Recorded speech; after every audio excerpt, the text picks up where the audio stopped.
नमस्कार दोस्तों, स्वागत है आप सभी का अपने YouTube चैनल एम के ज्ञान केंद्र में। साथियों, इस वीडियो में हम चर्चा करेंगे राजस्थान नगर पालिका सफाई कर्मचारी भर्ती 2023 और 24 को लेकर। साथियों, आपके लिए रोज नई अपडेट लेकर आते हैं, जिसमें कल भी आपको बताया गया था कि किस प्रकार साथियों आपका सिलेक्शन होगा और अनुभव प्रमाण पत्र आपका कौन सा रहेगा। आज का वीडियो भी आपके लिए इम्पोर्टेंट और महत्वपूर्ण रहने वाला है, अगर वीडियो को अंत तक देखना है तो। कैसे करें तैयारी, यानी आपका साथियों काफी अभ्यर्थियों का कमेंट बार बार यही आ रहा है कि सर तैयारी कैसे करें राजस्थान नगर पालिका सफाई कर्मचारी की। क्या भर्ती प्रैक्टिकल इंटरव्यू से होगी सर, या लिखित परीक्षा होगी? तो यूडीएच मंत्री खर्रा जी ने इस पे कहा था कि पहले प्रायोगिक परीक्षा, फिर लिखित परीक्षा और फिर प्रैक्टिकल। तो यहाँ पे मैंने कल भी आपको अपडेट दी थी कि भर्ती नियमों में बदलाव किया जा सकता है, क्योंकि नई सरकार आई है तो लिखित परीक्षा तो आपकी होगी नहीं, तो वहां पे प्रैक्टिकल और इंटरव्यू से आपकी भर्ती रहेगी। तो उन नियमों में भी यहाँ पे बदलाव किया जा सकता है, यानी पहले आपसे प्रैक्टिकल में साथियों करा के दिखाया जाएगा कि किस प्रकार सफाई का जो काम होता है वो आपके द्वारा सही किया जाएगा या नहीं किया जाएगा। आपका जो अनुभव प्रमाण पत्र है वो वाकई में आपने जहाँ 1 वर्ष काम किया है या आपने फर्जी तरीके से बनाया, तो उसका जो काम रहेगा वो भर्ती नियमों में बदलाव हो सकता है। और जहां पे अगर आपने बनवाया अनुभव प्रमाण पत्र और वहां पर अगर आपने काम करके नहीं दिखाया प्रैक्टिकल में, तो जिस भी संस्था से आपने बनाया है उसके खिलाफ कार्रवाई भी की जा सकती है। भर्ती नियमों में बदलाव जरूर होगा, जो अपडेट आपको 6 फरवरी से पहले पहले स्वायत्त शासन विभाग द्वारा जरूर मिल जाएगी। अब हम बात करते हैं कि कौन कौन से दस्तावेज हैं जो आपको बनवाने हैं, यानी जिन्होंने फॉर्म भर दिया उनके लिए भी जरूरी है। जिन्होंने फॉर्म नहीं भराया, आपके जो भी साथी भाई बहन हैं, जैसे फॉर्म रीओपन होंगे 20 से 25 दिन तक फॉर्म चलेंगे, उसमें आपको जरूरी है SSOID। अब SSOID पर फॉर्म भरा जाएगा, लेकिन वहां पे आपका आधार कार्ड में जो आपका नाम है, आपकी डेट ऑफ बर्थ है और आपका जो एड्रेस है वो सेम आपका किससे मैच होना चाहिए? जनाधार से। और जो जनाधार और आधार में है वही आपका किस में होना चाहिए? जो अनपढ़ है, जो अशिक्षित है, जन्म प्रमाण पत्र में। अब जन्म प्रमाण पत्र में तो आपका नाम अगर रामलाल है और आधार में श्यामलाल है, तो आप फॉर्म तो भर लोगे फर्जी तरीके से, लेकिन जैसे दस्तावेजों की जांच होगी वहां पे आप क्या नहीं कर सकते, आगे पात्र नहीं है, आप दस्तावेज में ही बाहर निकाल दिए जाओगे। तो उससे अच्छा है कि आप पहले ही अपने कागज कंप्लीट रखें। कौन कौन से कागज हैं ये आप देख सकते हैं, कंप्लीट लिस्ट है। आपके पास आधार कार्ड होना चाहिए ओरिजिनल, और आधार कार्ड में जो नाम है वो किस में होना चाहिए? जनाधार में। और दोनों में जो नाम है वही आपका किस में होना चाहिए? आपके अनुभव प्रमाण पत्र में। आपके पास मार्कशीट अगर 8वीं पास है, 10वीं पास है, तो वो सेम आधार कार्ड और मार्कशीट का नाम होना चाहिए। और जन्म प्रमाण पत्र है जो अनपढ़ है तो उनका भी सेम होना चाहिए। चरित्र प्रमाण पत्र भी होना चाहिए, मूल निवास भी होना चाहिए।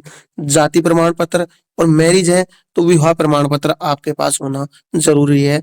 अगर आप यस लगा रहे हो तो फॉर्म भरते समय विधवा पति मृत्यु प्रमाण, अगर कोई विधवा है और वो फॉर्म लगाना चाहती है तो उसके बाद पति का डेथ सर्टिफिकेट होना जरूरी है, क्योंकि जब फॉर्मों की जांच होगी तो पहले ओरिजिनल भी देखा जाएगा और उसकी फोटोकॉपी भी ली जाएगी। और जो लेडीज तलाकशुदा है तो उसको जो कोर्ट द्वारा जो डिवोर्स पेपर दिया जाता है वो उसके पास होना जरूरी रहेगा। और इंटरव्यू के समय आपके जो सभी जो दस्तावेज है और प्रमाण पत्र के अभाव में आवेदक का साक्षात्कार नहीं लिया जाएगा। साथियों, आप प्रैक्टिकल तो दे लोगे, क्योंकि प्रैक्टिकल में इसकी जरूरत नहीं है। और जैसे आप प्रैक्टिकल में पास हो गए, आपने मेहनत की और फिर आपका इंटरव्यू लिया जाएगा, तो इंटरव्यू में जैसे आप प्रवेश करोगे तो प्रवेश करने से पहले आपको क्या रहेगा? आपका कागजों की जांच होगी, आपके दस्तावेजों की जांच होगी। अगर दस्तावेज आपके पात्र हैं तो आप इंटरव्यू में पात्र हो, और अगर आपके पास दस्तावेज नहीं है ना, तो आप इंटरव्यू देने से पहले आप बाहर हो जाएंगे और दोबारा साक्षात्कार का मौका नहीं दिया जाएगा, क्योंकि 8.5 लाख फॉर्म भरे गए हैं। फिर से फॉर्म रीओपन होंगे तो 13 लाख प्लस फॉर्म जा सकते हैं, तो बार बार मौका नहीं दिया जाएगा, एक बार ही मौका मिलेगा। तो अगर आपको अपनी एक सीट पक्की करनी है, यानी आपको अपनी एक सीट यहाँ पे पक्की चाहिए ना, तो आपको अपने दस्तावेज भी कंप्लीट बनाने हैं, जो नियम भर्ती के हैं उनको भी पढ़ना है, और अपनी जो तैयारी है वो आप अभी से शुरू कर दें। तैयारी क्या करनी है सर? तैयारी आप जो भी चैनल से जुड़े हैं, हमारे चैनल से जुड़े हैं, हमारी टीम के द्वारा जो पीडीएफ बनाई गई थी प्ले स्टोर पे जो साथियों अपलोड भी कर दी गई है, आप प्ले लिस्ट में जाके प्रैक्टिकल इंटरव्यू की क्लास ज्वाइन करें।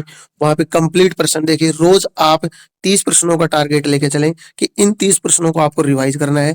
जिन प्रश्नों को आप रिवाइज किया है वो 1 फरवरी से मैं टेस्ट सीरीज बना दूंगा। तो जो टेस्ट सीरीज बनेगी उस टेस्ट सीरीज में आप अपना क्या दे सकते हैं, वहां पे एग्जाम भी देकर देख सकते हैं कि मैंने जो 30 प्रश्न तैयार किए हैं वो मेरे 30 प्रश्न सही है या नहीं है, मेरे को याद है या नहीं है, किस प्रकार तैयारी की जाती है और किस प्रकार सफाई के बारे में जो भी शिविर उपकरण है उसमें कंप्लीट आपको प्रश्न मिलेगा कि वर्तमान में कौन अध्यक्ष है, कौन उपाध्यक्ष है, सबसे पहले कब शुरू किया गया था, स्वच्छ भारत मिशन कंप्लीट आपको पीडीएफ में मिलेगी और जो परीक्षा में पूछे जाने वाले प्रश्न है वो भी मिलेंगे। तो उसके लिए आपको डाउनलोड करना है प्ले स्टोर पे जाके एम के ज्ञान केंद्र ऐप, और साथ में आपको 49 रुपए में मात्र मिलेगी आपको, जिसमें 88 पेज रहेंगे। उनमें आपको 300 प्रश्न ऑब्जेक्टिव मिलेंगे, साथ में आपको प्रैक्टिकल और इंटरव्यू की थ्योरी प्लस आपको 8 या 9 फ्री वीडियो रिकॉर्डेड उसके साथ फ्री है अगर आप ज्वाइन करना चाहते हैं तो। बाकी चैनल है जिनके द्वारा 399, 499 और 500 पेज 100 पेजों की बना के रख रखे हैं, लेकिन उसका कोई भी मतलब नहीं है। क्यों? एक पेज में एक ही डायग्राम है, और डायग्राम कैसा? छोटा सा डायग्राम, एक जो फिनाइल की बोतल है उसका डायग्राम चिपका दिया। तो ऐसे जो भी बना रखे हैं या आपने परचेज किया तो ऐसे लूटना गलत है। आपको शॉर्ट एंड स्वीट कम रुपए में एकदम सही। जब आप 600 रुपए फोरम के खर्च खर्च खर्च कर सकते हैं और हजारों रुपए अनुभव प्रमाण पत्र के, तो मात्र 49 रुपए आपके लिए कोई मायने नहीं है। साथ में आपको टेस्ट सीरीज भी मैं ज्वाइन करूंगा, उसकी भी प्राइस कम रखूंगा। आप खुद ज्वाइन करोगे, आप खुद सोचोगे इतनी कम प्राइस में इतनी ज्यादा मेहनत, क्योंकि जहाँ पे 30 टेस्ट सीरीज बनेंगी तो उन टेस्ट सीरीजों में 300 पर्सन रहेंगे ना आपके, तो आप उनको खुद को महसूस होगा कि एक टेस्ट सीरीज में 300 टेस्ट सीरीज हो रही है तो एक टेस्ट सीरीज का कितना रुपए पड़ता है। तो साथियों, अगर चैनल पे पहली बार आ रहे हो तो सब्सक्राइब जरूर करें, हमारे ऐप एम के ज्ञान केंद्र ऐप को डाउनलोड करें और अपने साथियों को सभी को बताएं। जैसे भर्ती शुरू होगी, फॉर्म रीओपन होंगे, आपको चैनल के माध्यम से अपडेट किया जाएगा। तो आज के वीडियो में इतना ही। अगर आपको एक सीट पक्की करनी है तो आप अपनी तैयारी अभी से, अपने जो हौसले हैं वो बुलंद करके चलो, आपको 100% एक सीट मिलेगी। अगर आप ये सोच रहे हो कि किसी के बहकावे में आके कि नहीं मैं वहां से जुगाड़ लगा लूंगा ये हो जाएगा, कुछ नहीं होगा। ओनली तैयारी, अपनी मेहनत करें। मिलते हैं नेक्स्ट वीडियो में, तब तक के लिए धन्यवाद। जय हिंद, वंदे मातरम।